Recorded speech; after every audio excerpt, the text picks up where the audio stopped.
אחד מהכינויים של תל אביב, ואלתרמן כאן, קרא לתל אביב עיר היונה. שמעתם את הביטוי הזה? מהשורש הונאה. מה הכוונה הונאה? תל אביב, בוא נגיד שאם עכשיו אני הולך ברחוב, אני מעריך שאם אני הולך מפה עד לפלורנטין, אני אפגוש 200 אנשים, לא תהיה אחת בהיפוך.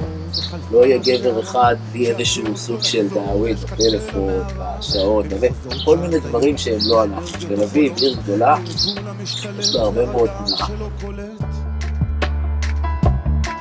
ואם יש מזה מוצא או איזה גבול שלא נחצה, גלה לי בבקשה, אני כבר בדרך הקשה. זה גדול עליי, גדול גדול, זה גדול. אתם מכירים את האמירת פייסבוק הידועה? הלוואי והחיים שלך היו נפלאים כפי שאתה מציג אותם על הקיר? והנקודה היא להתחיל לחפש אמת. התחושה העיקרית שקורית בעיר זה שכשאתה יוצא החוצה אולי תקרה לך.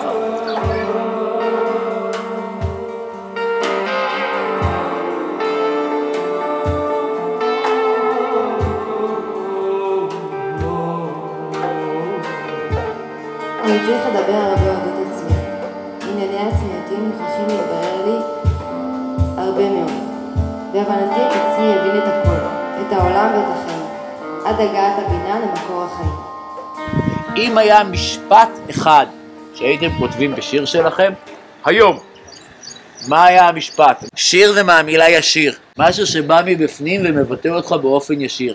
גאולה אמיתית, תבוא לעולם, רק כשכוח, השירים והסיפורים שגנוזים בכל נפש יצאו לאור ולחופשי מהר.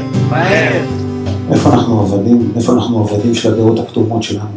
אנחנו באמת רוצים שינוי, אנחנו באמת מסוגלים לצאת רגע מהסטריאוטיפים שלנו שכל כך לא משקפים את איפה שאנחנו באמת נמצאים. איפה שאנחנו באמת נמצאים.